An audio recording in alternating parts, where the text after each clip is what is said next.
Hey there, fellow travelers. Welcome to the Tolkien Road, episode 332.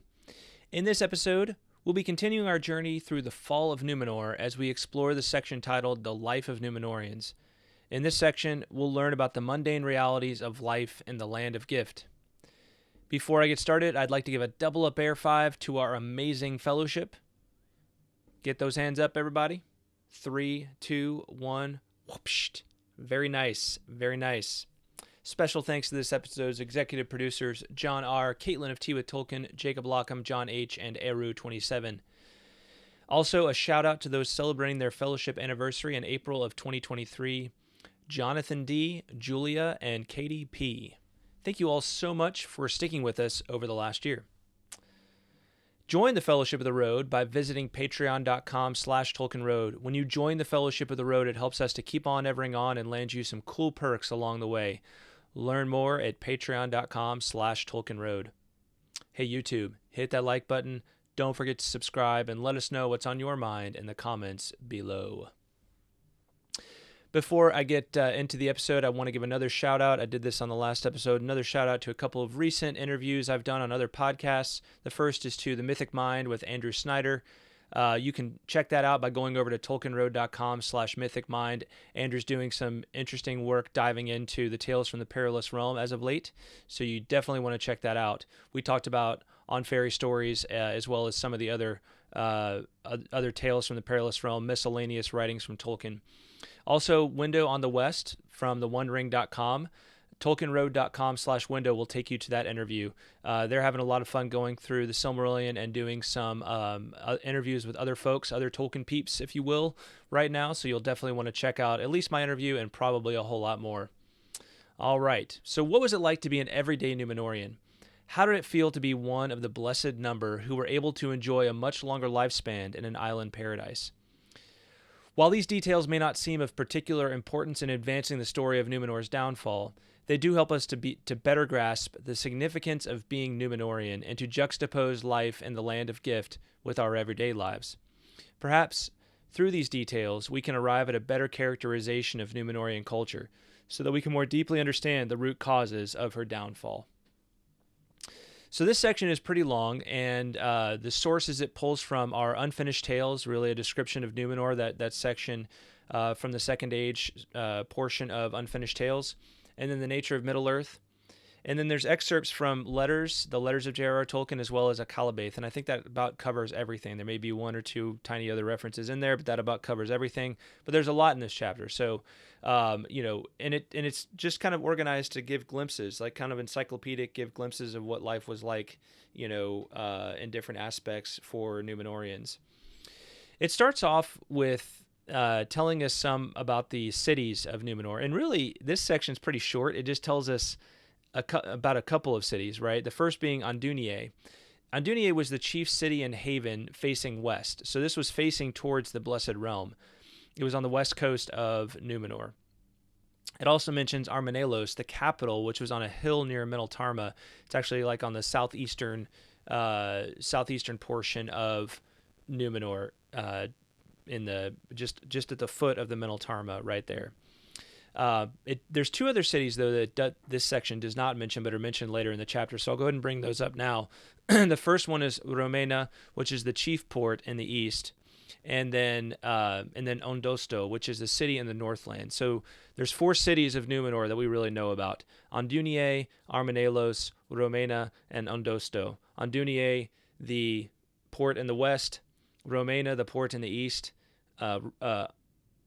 Armenelos, the capital, right in the center, almost in the center of the island of Númenor, and then Ondosto. The other just interesting little nugget from this particular portion is about Aelros, and it says that he was appointed by the Valar to be king. And I just thought it was important to highlight this because, when we think of kings typically in this day and age, we think of like kind of historical processes that brought people to be kings. We don't have this view of kings, even the kings that do remain in the world of being somehow like, like divinely appointed or something like that, right? That's just not something we attribute. Most people, I would say, attribute, at least in the cultures that that I'm familiar with and a part of. Certainly in America, we have no kings, and even with our president, we it's like he's just an elected official, right? And he has a certain time period that he's going to be ruling for. But with Elros, he was appointed by the Valar to be king, and the Valar are, of course, the appointed powers of Arda, right? The great powers of Arda: Manwë, Ulmo, Yavanna, Varda, Aule, right? These and many others. These were the powers appointed by Iluvatar himself, the god of gods, right? The first and all powerful one. So Elros, there really was this sense of, this divine right of kings, right? That he was appointed by the Valar to be king. Now, whether that was, bounded in any way, right? It was, to say like, well, if you don't behave yourself, then you're not going to be king. We don't really get any picture of that. Until much later in the history, maybe we could argue, but there's no like sense of any constitutional, limits upon Elros. It was just like, rule justly. All right. So, continuing on, with this idea of divine appointment, right? First of all, going to the Valar and then upwards to Eru, we have this section that deals with the belief and worship of Númenor. First of all, it speaks about the Meneltarma, right? The Meneltarma, which is the pillar of heaven. It was sacred to the worship of Iluvatar. This is the big mountain. So if you're looking at this chapter in your book, right? If you're looking at this chapter in your beautiful copy of The Fall of Númenor, then there's a pencil sketch right here, and it shows a city with a mountain in the background. Now, most likely, this is a view of Armanelos with the Meneltarma in the background. In fact, I think, is it actually named that? Yes, I believe it's called Armanelos. So that's the Meneltarma in the background that you see in that picture. The Meneltarma was the center point, and we talked about this in the geography section a few episodes ago. It's the center point of the island of Númenor. And it was upon the Meneltarma, and you can kind of see it in this picture too. It's like flat at the top, right? It was upon the Meneltarma that the Númenoreans would go and kind of do a little pilgrimage up to the top 3 times a year for this corporate worship of Iluvatar, right? The 3 prayers is what it's referred to as. So it was sacred to the worship of Iluvatar. There were no buildings on its summit, right? It was only a flat place to gather the people of Númenor for that 3 times a year worship. But it was guarded by 3 eagles of Manwë. By the way, in the Nature of Middle-earth, there's this really interesting little passage, detail, where it says that the great eagles were in fact Maiar. Okay, so when you talk about these eagles, now it's not saying necessarily like just normal eagles were Maiar, but when we think of the eagles that like play a big part in The Hobbit and Lord of the Rings, as well as the eagles of Manwë, they're probably Maiar, right? They're probably these lesser gods, these servants of Manwë, and I would say it's almost definite in the case of the 3 eagles that guard the Meneltarma. They're almost like looking over its sacredness for this, on behalf of Manwë there. And there's a couple of interesting footnotes in this particular portion as well. I want to read footnote 3, which is actually, or at least a portion of it. And this is from the letters of J.R.R. Tolkien, but I'll give a little bit of the background that's in this footnote as well. For Tolkien, the spiritual significance of the religious faith and observances of the Númenoreans was not only ideologically central to the Lord of the Rings, and more broadly to his entire legendarium, but also had an applicability to the writer's own world. In a note intended as a personal comment on W.H. Audin's review of The Return of the King in the New York Times Book Review of 22 January 1956, Tolkien wrote, "In The Lord of the Rings, the conflict is not basically about freedom, though that is naturally involved. It is about God and his sole right to divine honor. The Eldar and the Númenoreans believed in the one, the true God, and held worship of any other person an abomination. Sauron desired to be a god king and was held to be this by his servants. If he had been victorious, he would have demanded divine honor from all rational creatures and absolute temporal power over the whole world. So even if in desperation the West had bred or hired hordes of orcs and had cruelly ravaged the lands of other men as allies of Sauron, or merely to prevent them from aiding him, their cause would have remained indefeasibly right.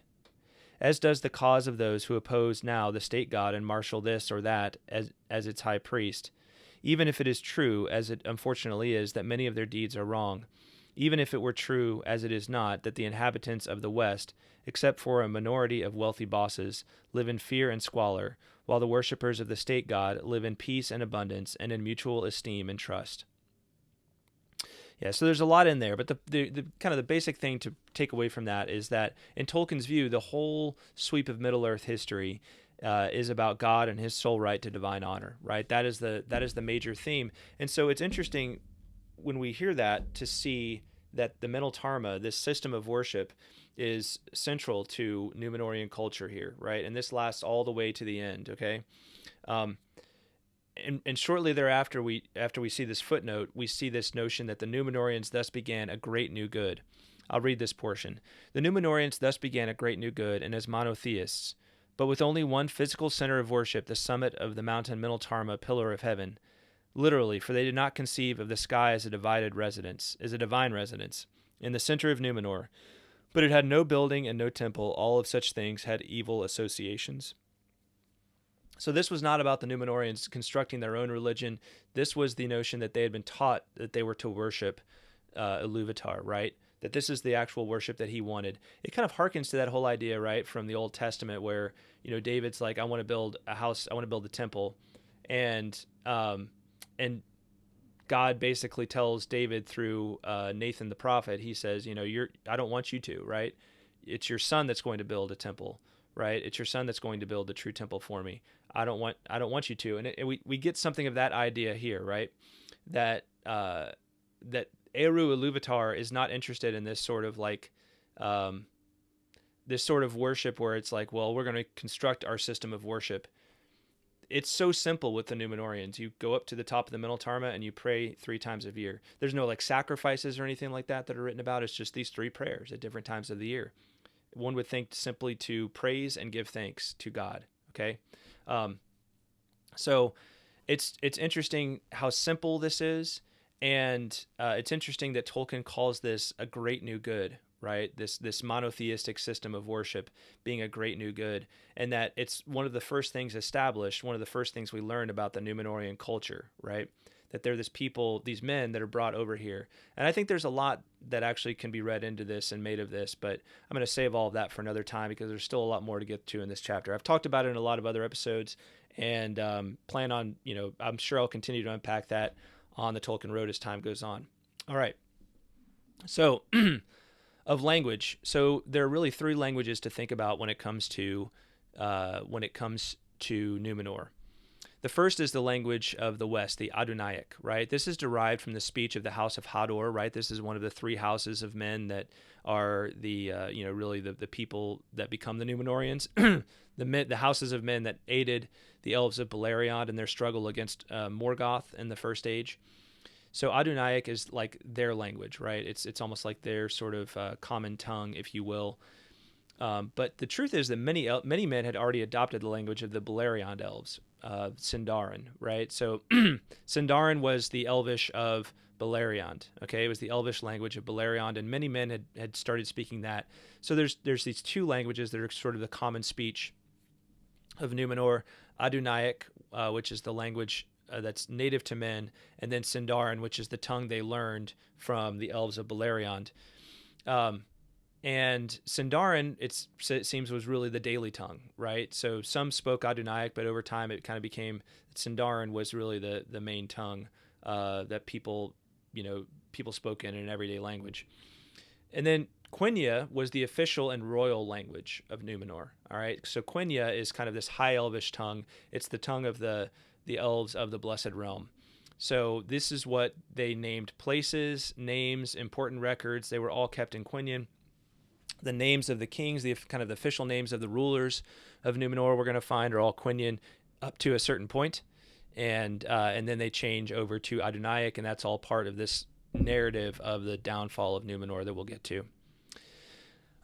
Appearance and health. So, what did the Númenorians look like? What was their, what were their physical characteristics in general? Well, I'm going to read this quote. The people, tall and strong, were agile and extremely aware. That is, they were in control of their bodily actions and of any tool or material they handled, and seldom made absent-minded or blundering movements, and they were very difficult to take off their guard. Accidents were thus unlikely to occur to them.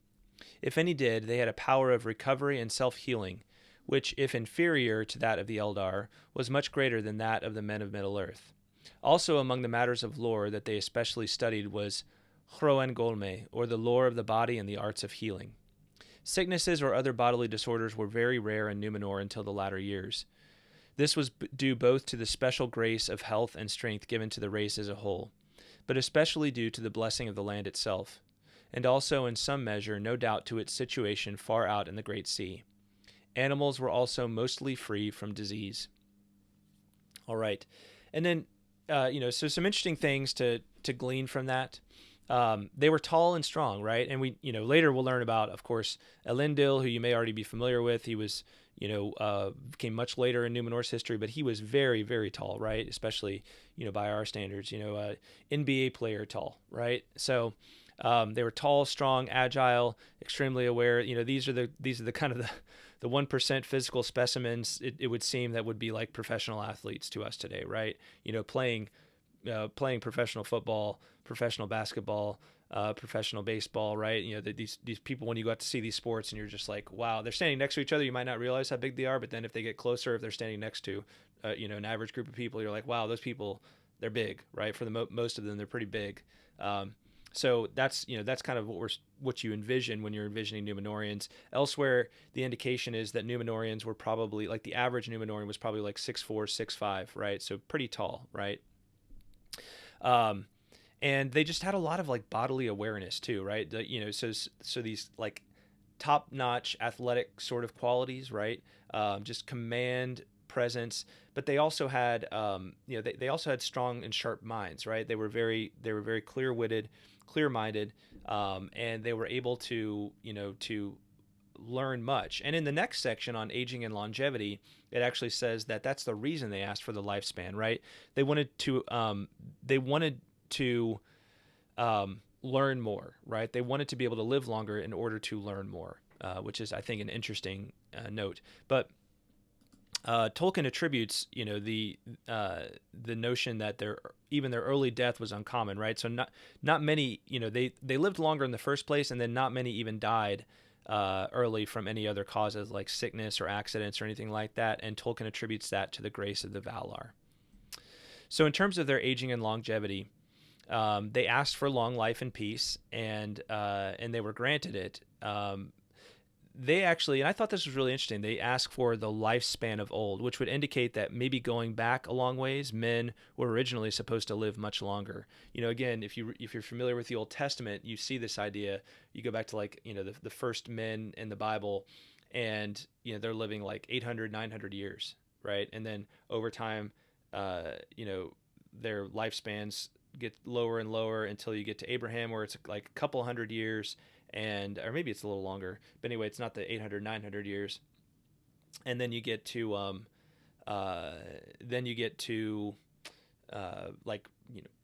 Moses, right? And it's, maybe a little over 100 years at that point, right? So you see in the Old Testament these lifespans waning like that, and it would seem that that's reflected in this text as well, okay?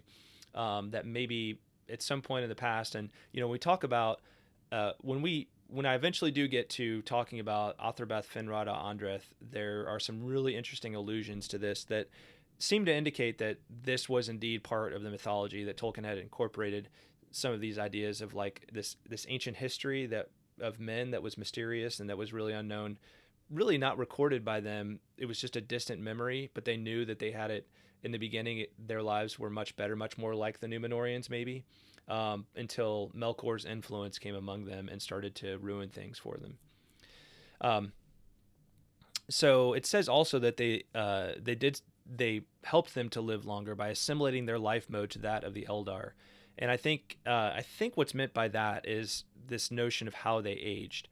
There is some really interesting stuff if you go into the nature of Middle Earth about the way they aged, like their aging tables. And it's actually, if you look at footnote 8 in Note 8 in this particular section, go all the way to the back, it's going to show you, kind of how to think about the lifespan of Númenóreans and what life was like for them at a particular age, right? So from 0 to 20, they developed physically at about the same rate as a normal man, right? So, you think about, I assume most of you watching this, are probably, at least 20. I'm sure there's some people that are younger than 20, but, you're getting there, and, you develop at that rate. You're not really fully mature, even physically until like, 17, 18. Even then you probably got some more growing to do, just some kind of more adulting, if you will. I don't know if that's a good term to use, but just like you're, not looking so much like a kid anymore, even though you may be bigger and everything like that. So, but just 0 to 20 was kind of normal, right? It was normal for them. And then it says beyond that, add to this 20 the remainder divided by 5. Thus a Númenórean man or woman of years. So at a Númenórean at the age, so for example, right? So the age of 31 for a normal person would be equivalent to the age of 75 for a Númenórean. All right. The age of 46 for a normal person would be equivalent to the age of 150 years old. Okay. So you see this, if you kind of think about the prime years being from, roughly you're 20 years old, we'll just say 20 to 40, because people always say 40's over the hill. I'm over 40, so don't anybody take offense at that. I can attest to the over the hill thing. 20 to 40, maybe being the prime years, right? The years when you're really in like the best physical condition maybe you're ever going to be. Yeah, hopefully maybe that's not the case, but let's just assume that for sake of argument. 20 to 40, that's really going to be like 25 to 125. So that 20-year span is more like 100 years span for a Númenórean. That's pretty awesome, right? Imagine having that, right? Imagine having that sort of lifespan, that sort of vigor, being in those prime years for much longer. And you can even make the argument, if you want to extend it all the way out to 60. Okay. So just say like, when you're starting to maybe approach retirement age in your 60s, that's like 200 years, right? So 0 to 20 are all the same. And then beyond 20, you multiply by 5, right? For the Númenórean equivalent age, right? So it's all there in the end note for you to go over, and that's how to understand it. It talks also about like world weariness. So, for the Númenoreans, they would know that it was maybe time to depart this world because a sort of world weariness would set in. They would be like, I'm ready to go. I'm ready to move beyond this world. Okay. And I think this is going to become something that we revisit, this concept, which I won't get into it again too much right now, because it comes up a lot later on in the story of Númenor, because there's a change in the mindset of the people of Númenor from like, okay, I can accept that my death is going to be soon. I'm getting old. I'm getting weary of this world, and I'm ready to move on. Whereas as people become, they actually turn away from Ilúvatar and the worship of Ilúvatar, and they're seduced by Sauron into evil ways, and they start to become afraid of death, right? They start to be like, oh, I want to resist death, right? I don't want to die, right? Even like the natural death, okay? So that theme of world weariness is going to come up again, and how the Númenóreans viewed that phenomenon setting into them. Their mental capacity was greater and developed quicker. So, even though maybe physically they developed at the same rate up to 20, like a 7-year-old Númenórean would have been much more mentally advanced than a 7-year-old normal person. And they spent a lot of their time engrossed in lore, crafts, and intellectual or artistic pursuits in the first half of life. All right, marriage and child raising. Marriage was regarded as natural for all, and once entered into was permanent. So divorce wasn't really a thing amongst the Númenóreans. Women married typically from the ages of 20 to 45, and 45 being 25 equivalent. So think of it in terms of our 20 to 25 was the normal, like the prime sort of marrying age for women. They didn't marry any younger than that, really, right? That was actually looked down, like very almost like explicitly forbidden for the Númenóreans for a woman to marry before that age. Women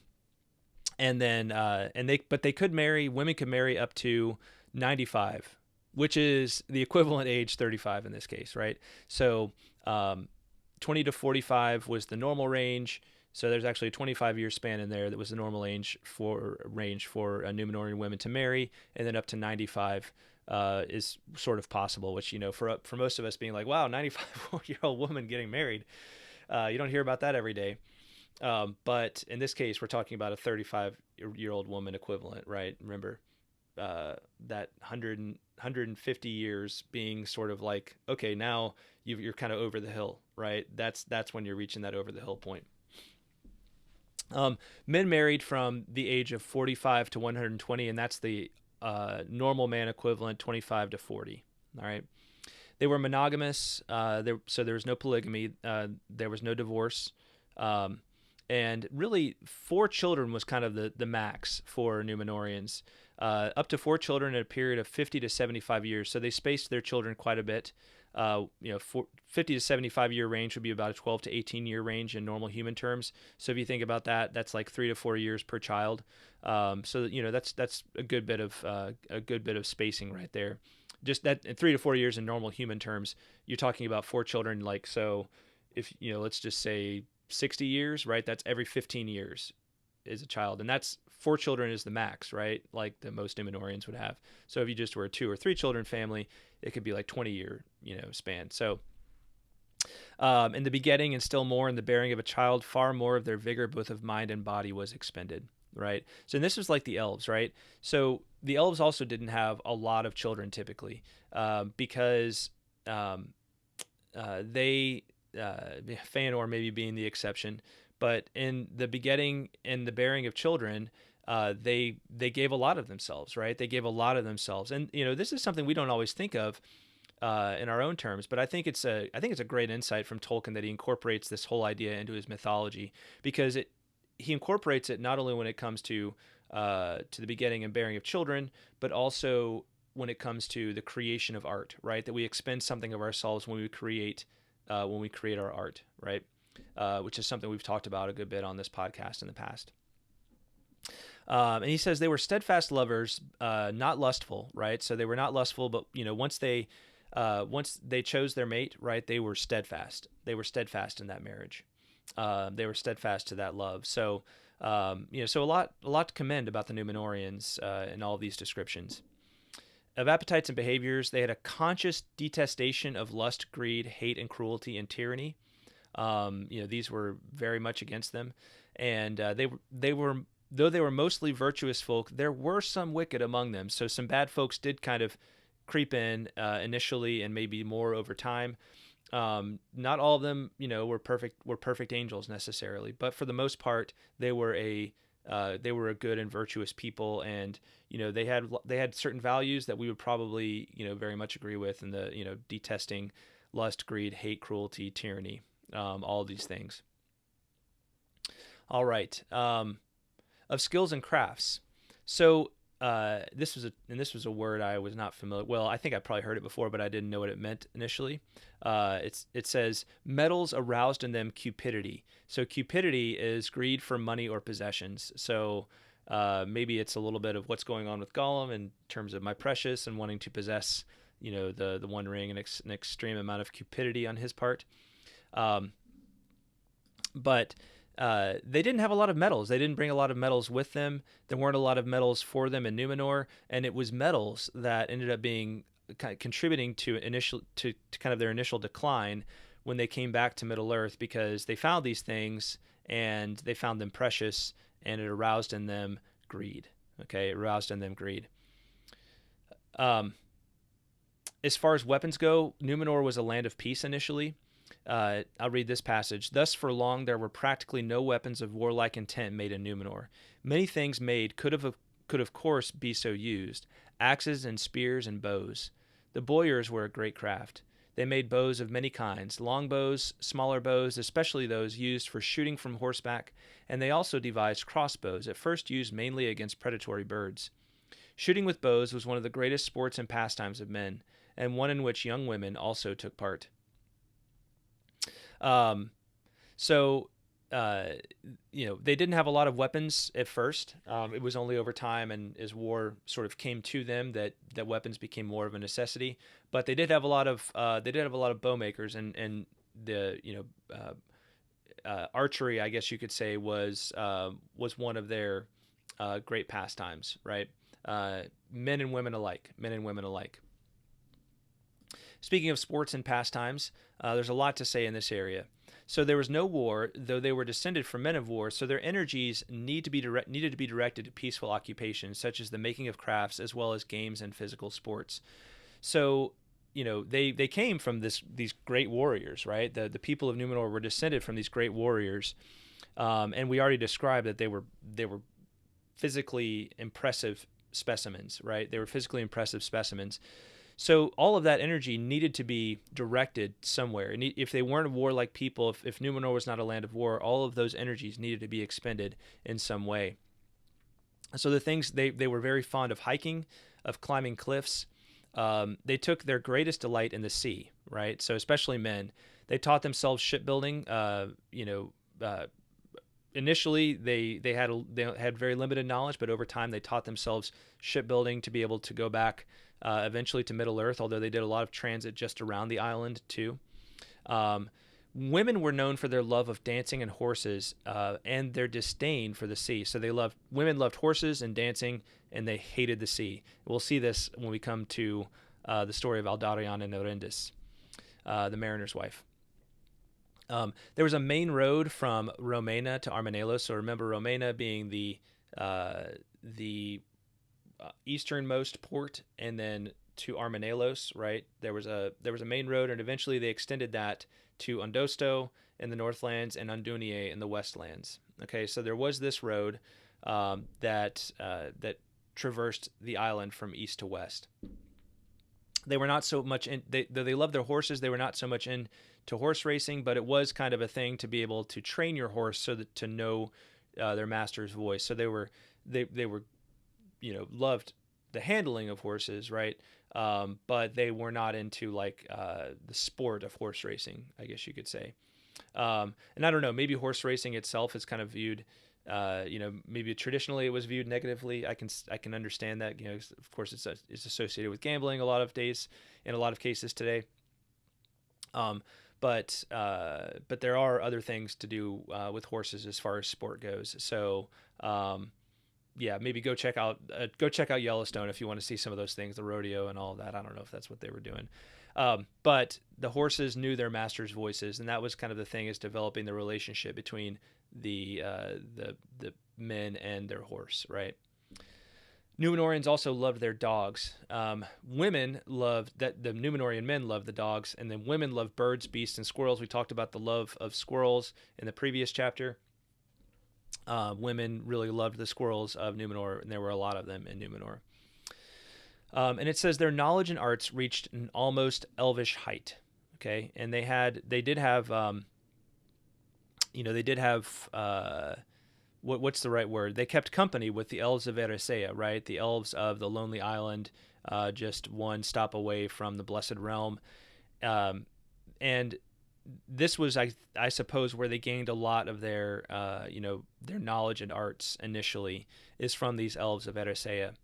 It says the elves of Erisea brought to Númenor many gifts, and the most important perhaps was the tree Nimloth, the seedling of Celeborn, which was a seedling of Galathilion, the image of Telperion. So this is the whole White Tree of Númenor idea, and I've actually made a video devoted just to the White Tree of Númenor, an episode devoted just to that from a while back, if you want to go check that out to understand how that all works. And of course, the White Tree of Númenor leads into the White Tree of Gondor.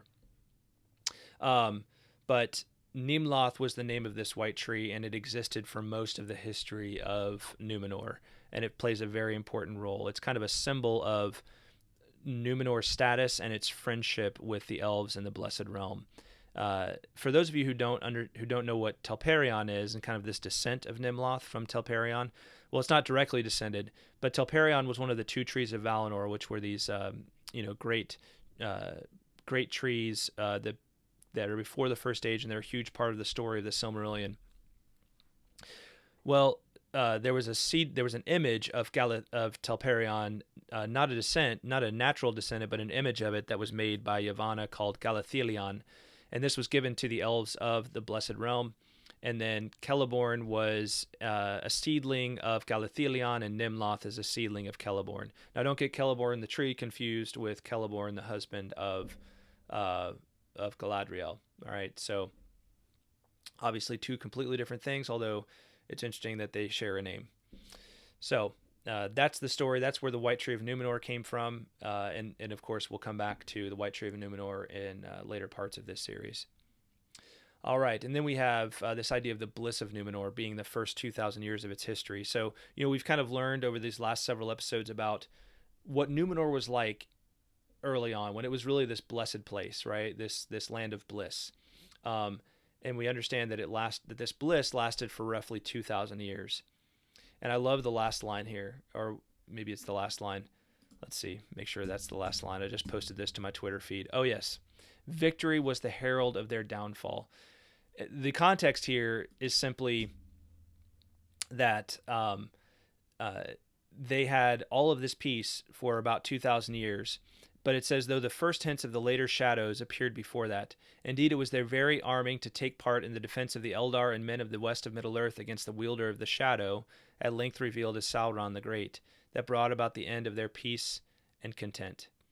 Victory was the herald of their downfall, right? So they are forced to become a people warlike, and that comes back to them, right? It's so interesting to think about that too in the context of like our own history, right? Thinking about how World War II being this pivotal event that Tolkien lived through, and he was conceiving a lot of the Legendarium during that time. And you can even think of World War I and World War II as kind of being like part of the same continuous conflict in a way. You think of that great conflict of world wars during the first and middle part of the 20th century, and all of the things, all of the tyrannies and those sort of things that were overcome during that period, all of the great bloodshed, the victories for freedom and those sorts of ideas, democracy, those sorts of ideals. And then you see so much. You think of the victory, well, it's victory, but then it leads to all of these other problems, right? And I won't get into the politics of what all of that looks like, but there's no doubt that, like, in some ways, the relative peace of the post World War II era seems to be coming apart in a lot of ways, right? Now you may say, well, that all depends on your viewpoint. Fair enough, but I think for Tolkien, he probably would have had that viewpoint, right? That in the victory that he would have applauded in World War II, we see seeds sown that are going to lead to bigger problems further down the road, even for the victors. So maybe that's the poetic aspect, the poetic flourish that we can end this particular section with, of mundane realities, but with all things Tolkien, they really have deeper truths that are reflected in them. So that's the beauty of this section. We already talked about the illustration of Armenelos, the pencil sketch at the beginning. There's one other illustration in here that's titled Looking West from Andunier. Andunier, again, being that city on the western coast of Númenor where the elves of Erisea usually came to visit. And in this color painting by Alan Lee, we see something of what this might have looked like, a vision of what this might have looked like, this bright light looking into the west towards the Blessed Realm. All right. So, yeah, that's it for this particular section. A lot of really interesting details in here. I don't know if there's anything that I didn't cover that you guys would be interested in talking more about. Please feel free to do so in the comments below. Or hit me up. Just send me a note to tolkienroadpodcast@gmail.com, or hit me up on Twitter. But yeah, again, these topics might not seem like the most important, but they help us to characterize and understand what Númenor was like on an everyday basis, so that the stories that are going to follow from here really make a lot more sense and hit a little deeper, right? All right. Well, hey, if you like this episode and if you like the Tolkien Road, please subscribe, rate, and review us on iTunes or the platform of your choice. If you are a 5-star fan of the Tolkien Road, you can really help us out by heading over to iTunes or your preferred source for the show and dropping us a rating and review. When you do that, it helps get the word out about the Tolkien Road, which helps us to keep on evering on. All right. Well, we did a pretty long one this week, so I'm not going to hit any correspondence. But on the next couple of episodes dealing with the fall of Númenor, I probably will hit some correspondence because they're shorter sections. So look forward to those. Keep the correspondence coming. Thank you to our amazing patrons, especially the following: John R., Kaitlyn of Tea with Tolkien, Jacob Lockham, John H., Eru27, Emilio P., Jonathan D., Mike M., Robert H., Paul D., Julia, Wordy, Joe Bagelman, Richard K., Matt R., Matthew W., Garrett P., Chris K., John W., Eugene D., Chris B., Daniel S., Seb M., Shayna Supreme, Corey C., Ms. Anonymous, Andrew T., Red Hawk, Shannon S., Brian O., Zeke F., James L., Chris L., Azia V., Ish of the Hammer, Teresa C., David of Pints with Jack, and Eric B. All right. Thank you all. Thank you to our amazing patrons. We really appreciate you. And thanks to everybody for watching and or listening. We will talk at you next time. Bye-bye.